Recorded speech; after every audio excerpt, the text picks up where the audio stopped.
Indonesia going up against Deuce Volts from Russia. Who will be able to claim this series? Yeah, Brusco going out to give the vision here for RRQ Hoshi, knowing that Magister actually started off with that red buff. Maybe possibly just trying to be a menace here, or a nuisance rather, in the jungler here up against Deuce Volt. Even Octa is here rotating towards them, but Kid Bomba though on the top side, a solo kill being picked up there by the Benedetta, by Banana here of RRQ Hoshi. But Brusco right now getting dealt with here by Sawo, being punished there for overextending. A quick response, 1-1 on the board, but man, not too often do you see a Ruby fall this early in the game. It's one of the most sustainable heroes, especially on a 1v1. I mean, a Ruby can 1v3 when teams try and dive her, just with the amount of CC she has available. Kid Bomba just kind of being a little too overly aggressive. Gotta put some respect on Banana with that Benedetta. I mean, he's a Benedetta main so far, at least for the game of futures, with how well he's been executing. But I will say, Kid Bomba, another up-and-coming prospect in the XP lane, can definitely give him a little bit of a challenge. But you are going to see the other death on the other side of the table. That is going to be Sawo, who did pick up the assist. The kill went to Magister. That is the jungle for the side of Deuce Vulture. Just going to put him a little bit ahead of Irad in terms of these rotations and farm. Oh, looking at the emblems here too for both sides. RQ Hoshi, a lot of those quantum charges coming out from Banana and Brusco, just to have that extra mobility for their team. And RRQ right now, lots of pressure on the XP lanes. A thing that we've seen in other teams too. Pressure out the XP lanes so that they can have this really good position when it comes to these turtle fights. And we all know that the turtle fights, it's a tug of war between the two teams. Sawo does not have that ultimate just yet. Turtles at half HP, and it's actually going to be a reset here by both sides. 1-1 in the 2-minute mark. No one's still in the lead right now, but everyone is looking to take it in for themselves by at least taking in the first objective here, which is going to be the turtle. You know, and I kind of said I was favoring Deuce Volt's draft, but honestly, I'm liking both sides. This may be the best drafting I've seen so far in Game of Futures 2024. Both of them have great synergy. You have the Mathilda to use the Guiding Wind to be able to keep Barat alive and get him to safety when needed. There goes that Circling Eagle over there, wrapping around from Brusco. You're going to see Banana taking some damage, use the Elective on a blow. Irad will be able to claim the turtle from inside of RQ Hoshi, and now a possible punish play. Magister very low, special migration in. Sawo takes down Banana. Octa finds Magister. Both sides still even on the scoreboard, 2-2, but RQ Hoshi takes the first neutral objective. Yeah, definitely a better trade there. Let's take a look at the replay. What actually went down was Banana goes in for the Electo final blow, and then you got in that Netherrealm from Octa to save the day. It was a 1-for-1 trade. Banana was punished, but in for the price of Magister, definitely worth it here for RQ Hoshi.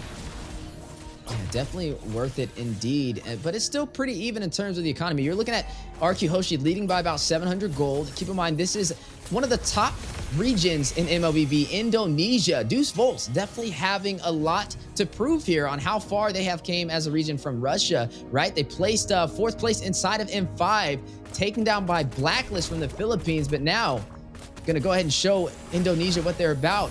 RQ Hoshi looking stronger than ever though. With that first neutral objective, we'll go ahead and give them a massive XP boost and a good start for the early phase. Looking at the side laner, Skylar is going to be running this Natan, going up against Hiko on this Claude.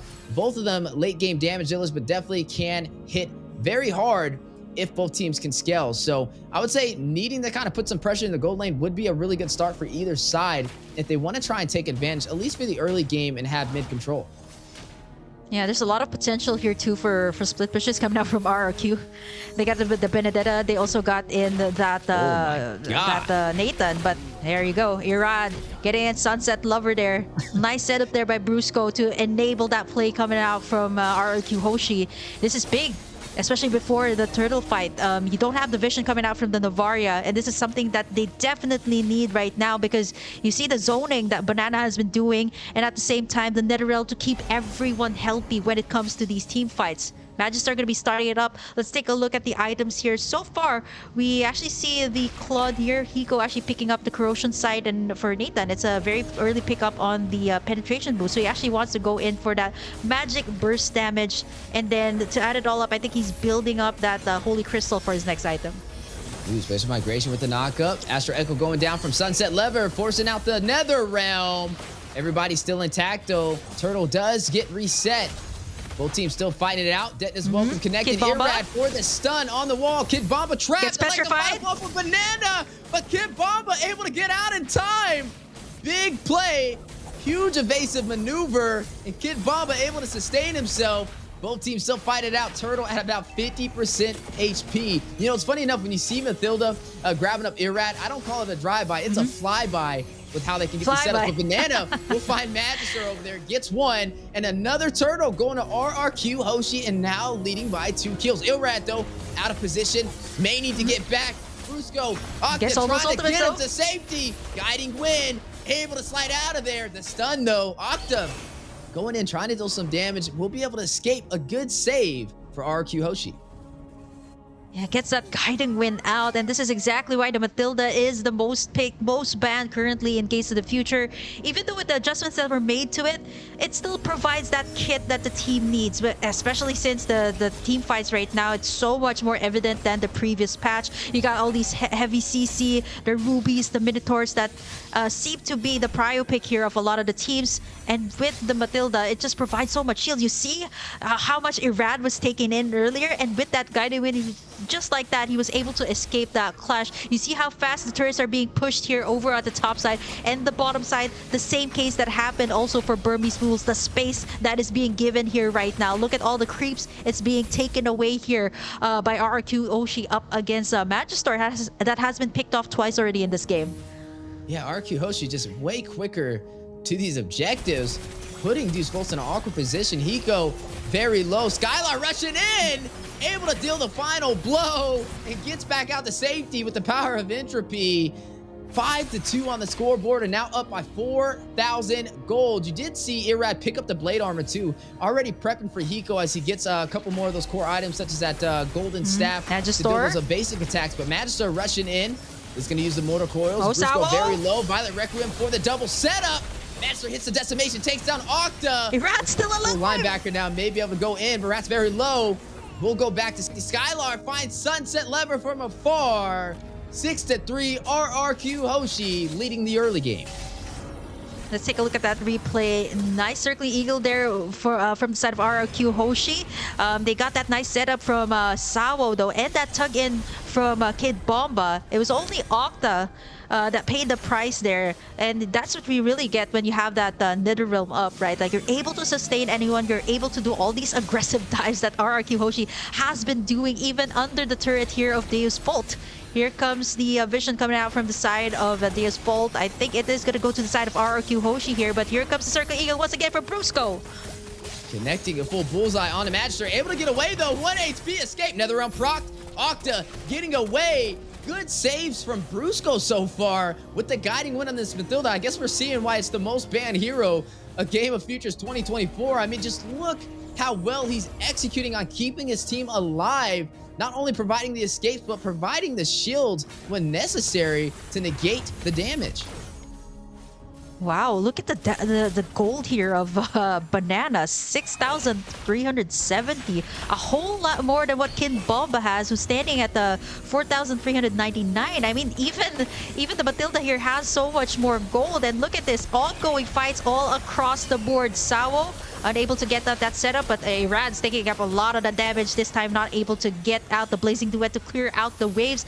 And that is going to be the Rad for the price of taking in the turrets here. It is still going to be Deus Bolt finding something out of that one. It's funny you were talking about Banana's gold. He even had more gold than Hiko, and he's in the gold lane.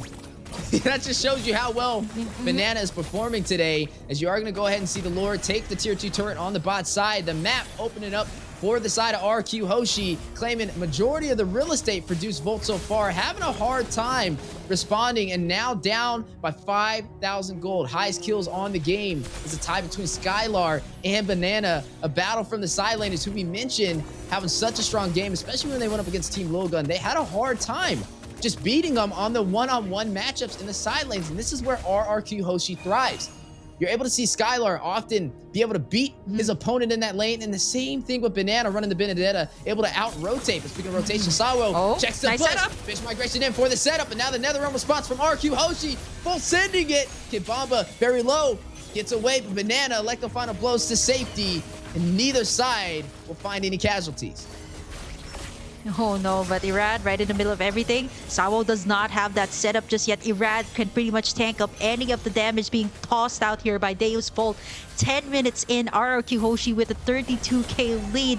And of course, the real estate that is really pricey these days, and something that RRQ Hoshi definitely has in this game. Not only that, they can also get all of the resources around the map. Deus Bolt not able to take anything in as of the moment. And 30 seconds in, we're going to be seeing the first Lord of Gain spawn in the Land of Dawn. As for Deus Bolt, they really need to have these nice setups coming out from Kid Bomba or Sawo here, and so far they've been getting it. But what's really hard is Octa's been popping in that Nether Realm, which is kind of like everybody's health is all the way back up to full, so pretty much nullifies what the setups are doing. But what they really need right now is going to be the Blazing Duet coming out from Hiko. I saw that he actually picked up the Demon Hunter Sword already, maybe going in for the Golden Staff for his next item, so he should be able to dish a great amount of damage once it at least reaches the 15 mark of the game. But RRQ Hoshi is not letting up. They're going to be taking in this Lord without any contest at all from Deus Bolt. And Deus Bolt needs to watch out for Skylar. He's already 2,000 gold ahead of Hiko. I mean, you see how fast he shredded down that Lord, and that's just kind of a little bit of a preview on what he's going to be able to do if it comes to these 5v5 engagements if Deus Bolt is not careful. Now, they need to find a way to turn this around, right? It's not too far out of the ballpark yet for them to have a chance to turn this game in their favor, but they may have to start playing for the late game. I mean, you're seeing this Lord crash in. They're down to their inhibitors already at the 12-minute mark, and RQ Hoshi going in for blood. Tetsusawa has to use his special vibration to get out, but Skylar will find Kid Bomba on the top side. Elect to find a blow.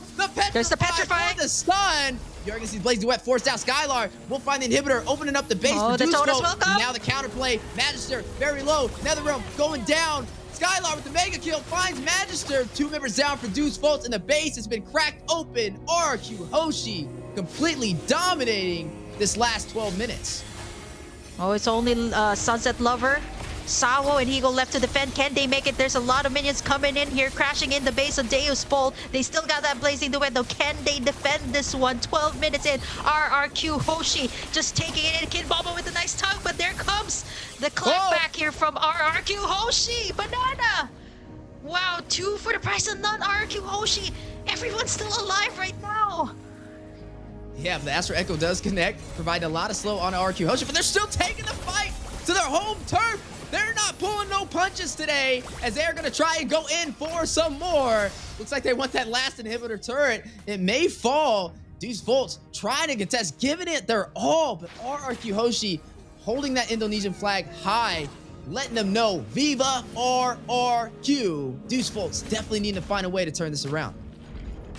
11.3k for Skylar here, and Hiko standing at 9,000. Yes, he does have the core items here of the Claude, but the timing here of the Nether Realm too is something that they have to watch out for, not to mention the free hits here of Skylar, who hasn't been shut down just yet. 401 rather on the Natan.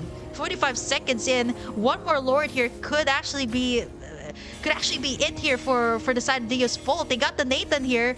They got the Barretts to tank everything up, not to mention the shields that Brusco have been providing. Iran has already picked up that immortality, so kind of gearing up for that final fight here up against Deus Bolt. The seal play has been called out though. Special migration for the knockup. Debt is welcome going down. Sawo taking some heavy hits, is going to be able to get out to safety, making the most out of the Guinevere with engage and disengage from that spatial migration. But now look at RQ Hoshi already on to the next objective. They've been doing this entire game. That hive mentality, everybody moving as a unit. Gonna go in for this Lord, and Deus Bolt's not in a position to contest, but they may try to, as look at Kid Bomba thirsty for a set. He needs to open this up for Deus Bolt if they have a chance. He has the Arm Offended ready, but can he get it? He's gonna use it. He finds Brusco, but is that the target he really wants? Brusco able to get away. That is Banana the midfielder, back, not the target you want. Banana, wrap it around the backside. Elect to find a blow. Looks out the Blazing Duet from Hiko, connected to the members of RQ Hoshi, but not dealing massive damage. Major utility off the board for both sides, but RRQ Hoshi gaining control of the Lord pit. Now they're going down. Skylar will find Sawo. They're going in for the kill. They don't need the Lord. They want to finish it. They are on the chase. Banana with the split push capability, showcasing his mastery on this Benedetta, forcing Deus Bolt back into the base, and they will claim this Lord uncontested. You see how RRQ Hoshi was just baiting out all of those ultimates, baiting those purifies from the side of Deus Vult, so they don't have anything. Once they headed to the Lord fight, it was a free Lord for RRQ. Banana even cleared out that wave on the mid side just to make sure that the minion waves will go to the side of Deus Vult, pressuring them to go back to their base. 15 minutes in, 50,000 for the side of RRQ Hoshi. It's almost an 11k lead for the Kingdom, and they're looking to take in this first game up against Deus Vult. Here comes the Lord. 50-minute marks, the enhanced Lord for the side of RRQ Hoshi. The only thing here for Deus Vult to do is to have that setup, but right now the mobility, the shields that is being provided here by Brusco is not something that they can easily deal with. Here comes the setup from the side of Sawo, but Brusco comes in with a clapback. Yeah, Astro Echo will connect too as well. Forcing out Netherrealm. Octa gets killed. Skylar finds Cywolf. You're going to go ahead and see the Blazing Duet go down. Lord almost bursts it out of the game, but makes his way to the base. Crystal, 50%. Octa gets a double. Takes out Kid Bomba. 10%. Skylar finds Hiko, and down goes the base. Viva RRQ takes game 1 up against Deus Vult in group stage winners match. My goodness, what a show. I mean, this is what we expected, right? A matchup just like the quick game from RRQ Hoshi. So I feel like the pieces here to this puzzle for the Burmese Ghouls is exactly what they need. So jumping into the game at Land of Dawn, game number 2 here. We're still on your screens. There it is. I was gonna say we are gonna be jumping in too. So game 2 already, early action as well. But yeah, anything standing out of the ordinary here for you, Kim? Well, in the emblems, nothing too out of the ordinary here, I would say. The spells, though, you got the Purify from the Brutal. Again, that's going to be crucial, too, especially since RRQ has all of these setups, right? You got the Minoan's Rage from... Minoan's Fury, rather, from Brusco. You also got Banana's I Am Offended. Not to mention the Blazing Duet, too, from the Claude. It's not going to be easy for Stitch, though, but I think if they go the route here of being aggressive early on, which is kind of what they're doing right now here up against RRQ Hoshi. Oh, yeah, already. Saksa going to take some damage, but again, these are, you know, very tanky heroes that don't have a ton of damage right now, so no one going to go down. Still a lot of CC potential, though. Brusco should be fine as well. And one thing that's great about the Minotaur, especially later on when he kind of rushes that Flask of the Oasis, it is tough to deal with, but hold on. Brusco could be the one in trouble as he's going to go down to first blood. Now Arad in trouble as well. 2 kills now for Burmese Ghouls. Exactly what they need here in game 2, Kim. Yeah, level 4-2 going to be attained here by the Valentina in just a bit. I like how they picked this up too compared to the Aurora you kind of mentioned, which is also still good, but the Valentina can scale up really well care of her passive, right? Like she can scale up to level 4 right before a major objective like the turtle, which is really good, right? You need all of these great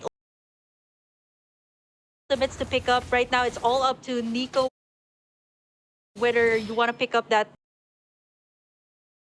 Minotaur's ultimate, or whether even if you want to go for all this ultimate here would be great.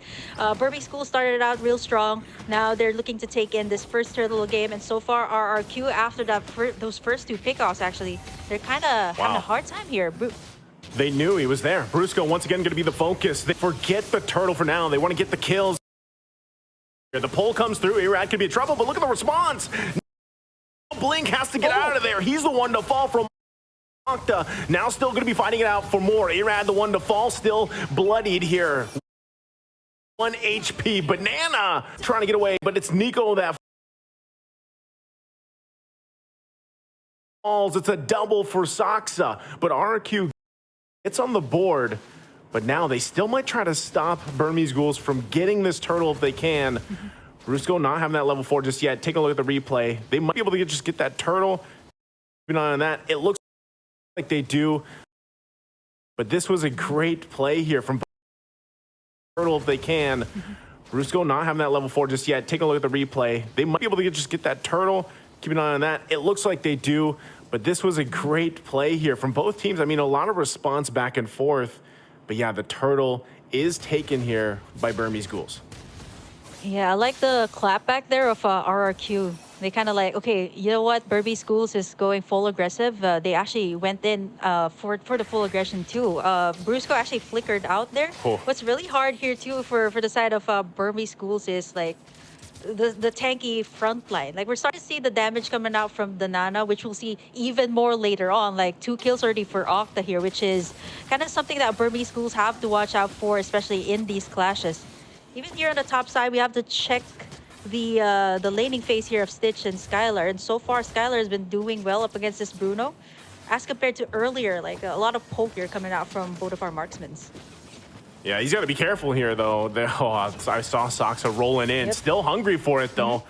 They should be able to protect him. Good rotation and response from RQ right now. Also the fact that I don't know if they still want to put the pressure here, but like you mentioned, Octa having those 2 kills early on will help him skill up pretty well. He does just have that magic penetration for currently the arcane boots, but he'll still be working around building up.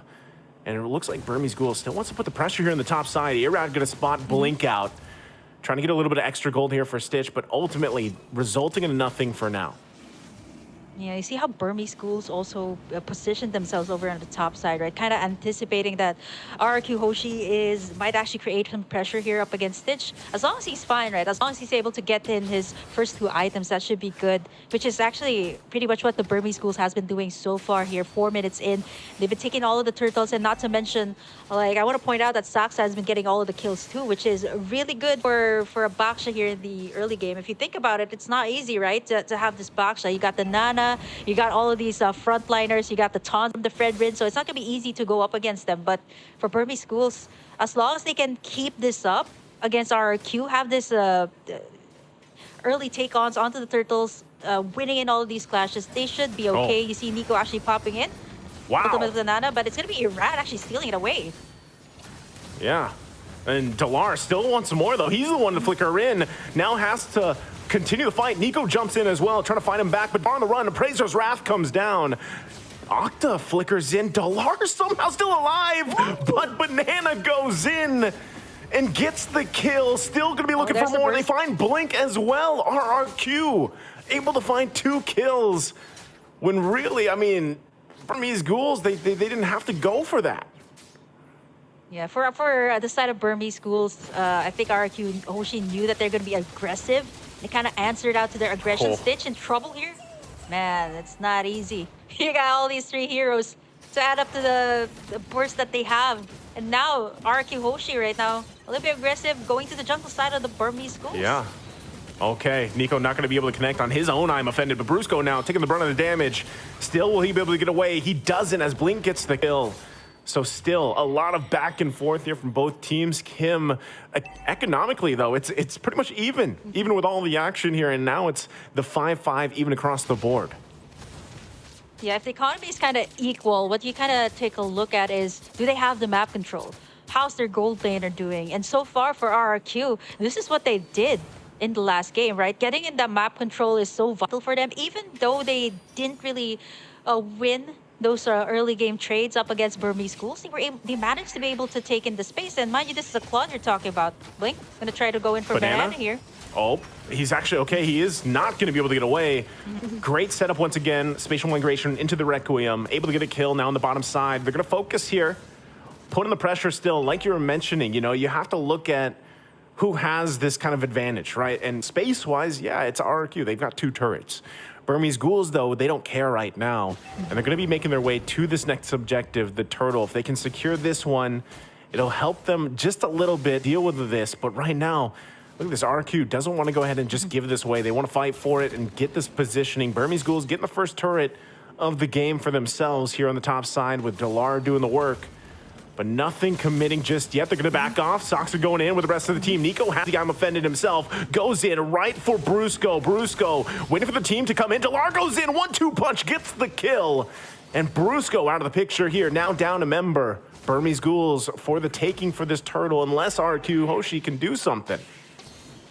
Yeah, like what Dalar did there too. Is actually going to recall back to the base after taking in that turret, and joining in the side of Burmese Ghouls here kind of adds up to the burst damage that they had. Not only do they get it in the form of like Blink here with the Guinevere, but with Dilar actually joining in the fights. It's actually pretty good here for Burmese Ghouls, but Dilar also understands that he kind of needs to take back the space that RQ Hoshi has been taking, and so far he's doing it in the split push, pretty much what the Burmese Ghouls has been doing even in the group stage.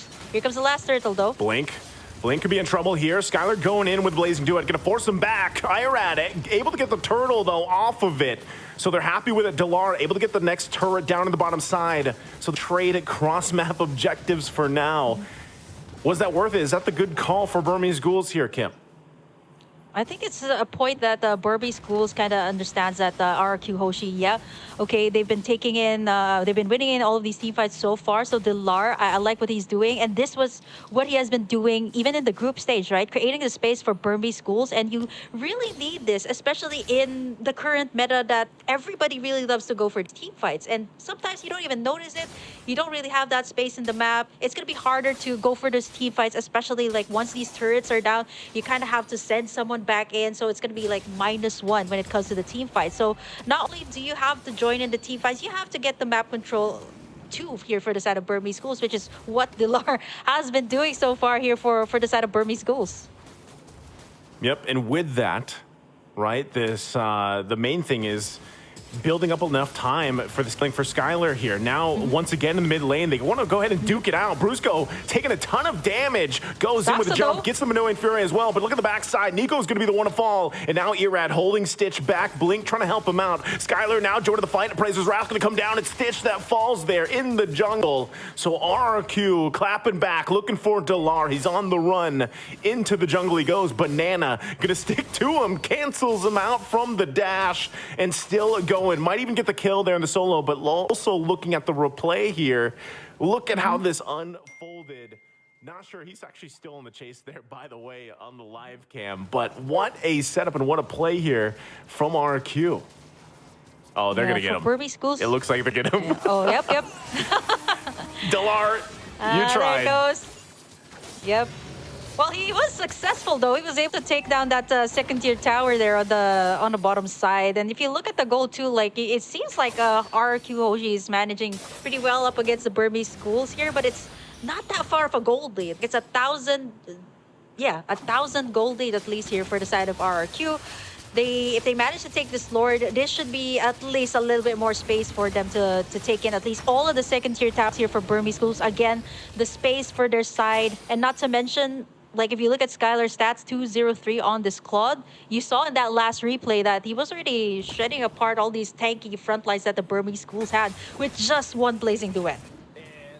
Yeah, and with that, I mean, this is where you want to be. 11 minutes in, you're quite beefy on this Claude here for Skylar, and it's showing, right? A lot of the times, even if Brusco was out there, you know, some people might be like, oh, Brusco, what are you doing? But a lot of the times he's actually able to be a nuisance so much on this Minotaur that he's able to get a lot of resources out, and then Skylar able to shine later on with the setups, and of course, that's just how it's been so far. But now that they're playing around this Lord here, you can see Dilar's still putting the pressure on the top side. Yep. He picks up the Malefic Roar.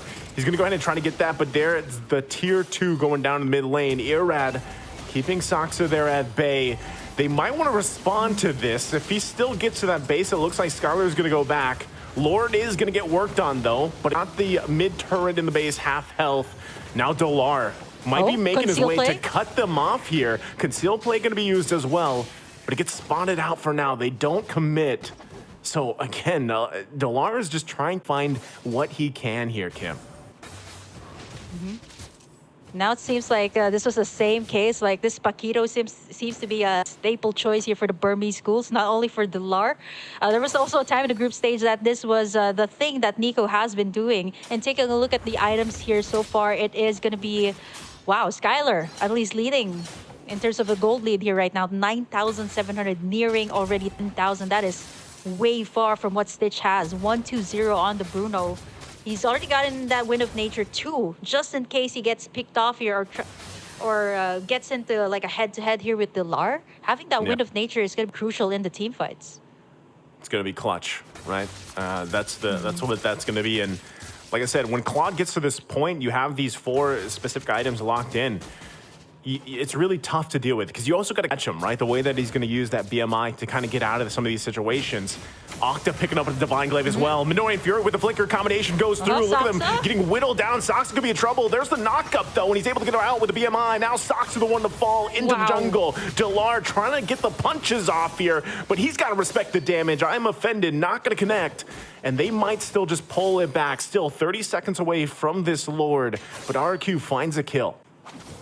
Yeah, the swing of the gold too from 38k for the side of RQ. Then it swooped all the way up to like a 4,000 gold lead right now, just with that one shutdown onto Saksa, which is exactly why RQ was willing to commit that clash. Like Saksa was right in the middle, Skylar having that insane amount of burst, plus Octa too. So it's not gonna be easy for a Baksha to just roll in when you have the Molina onto him. Actually, if you take a look at the replay, you might actually catch it. He gets in that Minoan sphere from Brusco, and at the same time, it really set things up here for both Octa and Skylar to just free hit him. Now it's gonna be the first enhanced Lord of the game. 14 minutes in, RQ Hoshi gonna be starting it up. Let's see, Burmese Ghouls, do they actually want to try to pull something off? Saksa could come down to it. Nico holding on to that Ruby ultimate once again. RQ knows what's up. Delar also positioning here. They're going to have to go for it. Prazer's Wrath going to come down. Irad able to secure it, though. Gets the Lord. And now Sox left to his own. Will fall into the river. Now Blink in trouble. Gets I'm Offended combination here. Flickers on out. Delar couldn't do anything but watch. And Saksa's the one to fall RQ, ready to make the power play. Oh, I like the attempt there of Saksa to try and steal in with the Lord.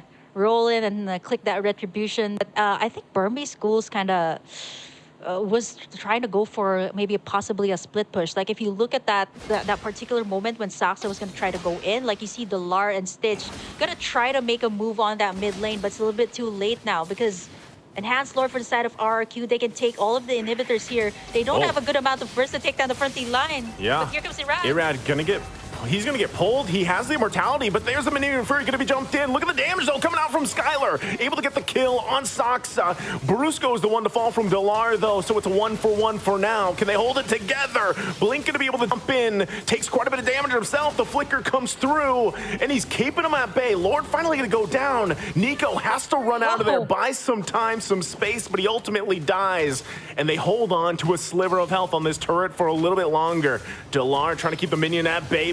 Banana jumps in, finds the connection, but look at the damage from Delar. The 1-2 punch isn't enough to get the kill though. And now RQ looking to end the game, looking to end the series here. Can they do it? 3 down for Burmese Ghouls. It looks like they're gonna take the disciplined route here, Kim, and back off for now.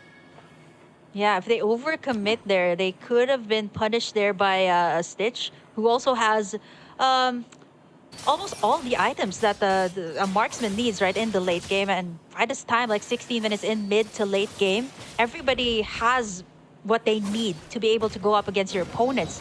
But what RRQ Hoshi has here, as compared to Burmese Ghouls, is the burst damage. You've seen it in the Nana. That was like 2 hits onto Saksa. He also has the Athena's shield there. So even that wasn't able to counter it out. And not to mention, I just noticed his emblem here right now. That additional burn that you get when you pop in your skills from that emblem from Octa. So kind of really hard for the tanky frontline here of Burmese Ghouls. They're going to have to rely on Stitch here and even Blink. Then again, same case from what they had in game number 1.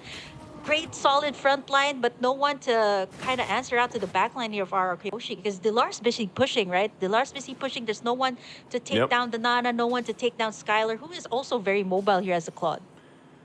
When you're looking at RRQ Hoshi here, Skylar 3-0 and 7, Octa 4-0 and 8, it's tough to deal with, like that kind of damage, because it's kind of like even if you try to get them down, you have to work through the passive, you have to work through a BMI and a Wind of Nature. Like there's so many things to fall through, not to mention get through that front line, right? The front line, not to mention the peels available with a Ruby or even a Fredrin, right? So this is going to be a Lord most likely going to the hands of RQ once again, unless Burmese Ghouls can do something about it. But even Saksa just trying to get some of this vision. Blink waiting patiently as well.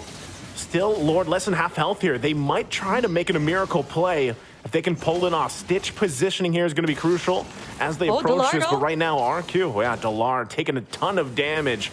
He's kind of out of the picture. So now the numbers in the advantage for RQ, and that's going to be Lord going in their hands. There's nothing Burmese Ghouls could do with that. considering the fact that Delar had to go back to heal up. Yeah, the presence of mind too of like Octa and Skylar to think that they had their eyes on the Lord, and they were also keeping Delar in check, right? He was trying to go for the mid tower, and RQ Hoshi knows that. They have all the space that they get, so if they actually took Delar down there, that wouldn't have been a big thing. But for RQ Hoshi, right, they've gotten everything secured. They got all these beefy front line to kind of contain that Lord pit, and you see how Skylar was chunking out real fast too. So at this point, everybody has everything that they got to the point that Iran's already chunking up all of the damage. Gets tugged in though. Wow.